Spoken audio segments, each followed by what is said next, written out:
বরাক চা শ্রমিক ইউনিয়ন ও বরাক উপত্যকা চা যুব কল্যাণ সমিতির উদ্যোগে মাধ্যমিক ও উচ্চ মাধ্যমিক পরীক্ষায় উত্তীর্ণ চা শ্রমিক সমাজের মেধাবী ছাত্রছাত্রীদের সংবর্ধনা প্রদান করা হয়। রবিবার শিলচর সদরঘাট রোড স্থিত বরাক চা শ্রমিক ইউনিয়নের কার্যালয়ে বরাক চা শ্রমিক ইউনিয়ন ও বরাক উপত্যকা চা যুব কল্যাণ সমিতির উদ্যোগে মাধ্যমিক ও উচ্চ মাধ্যমিক পরীক্ষায় উত্তীর্ণ চা শ্রমিক সমাজের মেধাবী ছাত্রছাত্রীদের সংবর্ধনা প্রদান করা হয়। এদিন ছাত্রছাত্রীদের সংবর্ধনা সভায় শিলচরে এডিসি সহ প্রাক্তন বিধায়ক রাজদীপ গোয়ালা, স্বপন শুক্লবৈদ্য সহ আরো অন্যান্য গণ্যমান্য ব্যক্তিবর্গরা উপস্থিত ছিলেন। এই শহর অঞ্চলে যখন আসি প্রথম, আজ থেকে প্রায় 25 বছর আগে, তো এই অঞ্চলের একজন প্রতিষ্ঠিত শিক্ষাবিদ আমার সঙ্গে খুব সুসম্পর্ক। তো উনার একটি মাত্র ছেলে, এবং এই ছেলেটি পড়াশোনায় অত্যন্ত ভালো, অত্যন্ত মেধাবী। তো উনি সবসময় ঈশ্বরের কাছে প্রার্থনা করতেন যে আমার ছেলে যেন ইঞ্জিনিয়ার হয়। উনি যখন তীর্থক্ষেত্রে ভ্রমণ করতে যান, সব সময় উনার একটা প্রার্থনা, হে ঈশ্বর আমার ছেলেকে তুমি ইঞ্জিনিয়ার করে দাও। ঈশ্বর উনার কথা কবুল করেছেন। তারপর সে জাপানে চলে যায়। জাপানে যাওয়ার পরে সে প্রতিষ্ঠিত হয়েছে, সেখানে সে বিবাহ বন্ধনে আবদ্ধ হয়েছে এবং মা বাবার সঙ্গে আর কোনো সম্পর্ক রাখে না। তো উনি আমাকে প্রায় দুঃখ করে বলতেন, আমাকে উনি আমি ওনাকে কাকা বলে আমি সম্বোধন করি, যে স্বপন আমার ছেলেটা আমার সঙ্গে যোগাযোগ করে না। তো একদিন শুনতে শুনতে আমি তো বিরক্ত হয়েছি। উনার বাড়িতে যদি একদিন আমি যাই, উনি আমাকে বলছেন যে স্বপন কি বলবো, আর আমি যখন ফোন করি তখন বৌমা ফোন উঠায় না, বলেন না উনি ঘরে নেই। আমার ছেলেটার জন্য মনটা খুব কাঁদে। তখন আমি ওনাকে বলছি कि किस तरीके से हम कितने मेहनत से आज हम यहाँ पे पहुँचे हैं।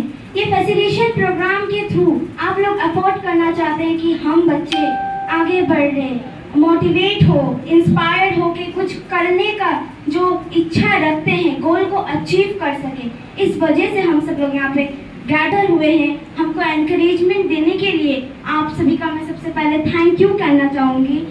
अब एक स्टूडेंट जो कि चाय दुकान से है, वो जब पहली बार स्कूल जाता है ना, तो उसको बहुत ही अलग तरीके से देखा जाता है।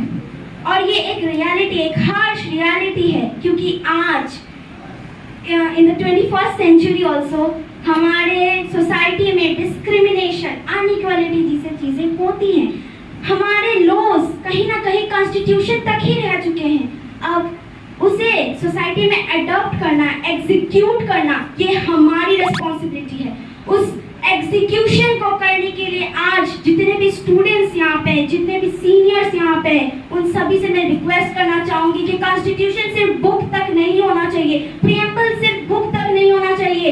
हम सभी का जैसे कि फंडामेंटल राइट्स होते हैं, फंडामेंटल ड्यूटीज होते हैं, तो कॉन्स्टिट्यूशन के लॉज को भी अमेंड करना हमारी ही ड्यूटी है, और हमको इस ड्यूटी को फुलफिल करना होगा। क्योंकि अगर हमारे लॉज और ड्यूटीज को हम फुलफिल करते हैं, तो फिर कहीं ना कहीं हमारी सोसाइटी आगे बढ़ेगी। क्यों इंडिया पीछे है? India is not a country which is developed, it is a developing country. हमको कहीं ना कहीं कुछ ही सालों में इस डेवलपिंग कंट्री को डेवलप्ड कंट्री बनाना पड़ेगा, और इसका रिस्पॉन्सिबिलिटी हम सबके कंधों पे है। तो हम सबको आज साथ मिलकर इस रिस्पॉन्सिबिलिटी को लेकर आगे बढ़ने का ट्राई करना पड़ेगा। सबको आमंत्रित करूं। इससे पहले एक बच्ची को बुलाना चाहता हूं। आज 5 लेटर पाके इसने बहुत ही बढ़िया तरह से पास किया है। जोरदार जोरदार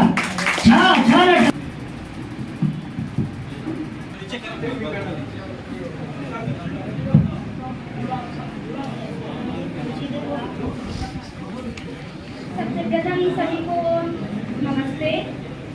मेरा नाम राजलक्ष्मी कोहली है। मैं जवान चाहवान से हूँ। बिहार में यूनिवर्सिटी से अपना हाई स्कूल और साइंस स्ट्रीम कर रही हूँ।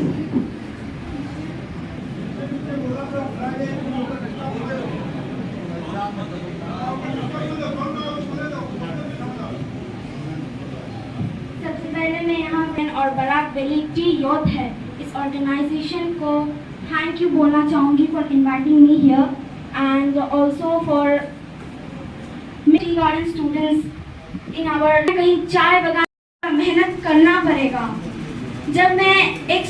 जब हम बेसिकली स्कूल में जाते हैं तो हमारे साथ एक अलग ही एटमॉस्फेयर होता है, हम लोगों के साथ अलग एक इंफीरियरिटी होता है, एक पार्शियलिटी होता है, जो कि हर एक स्टूडेंट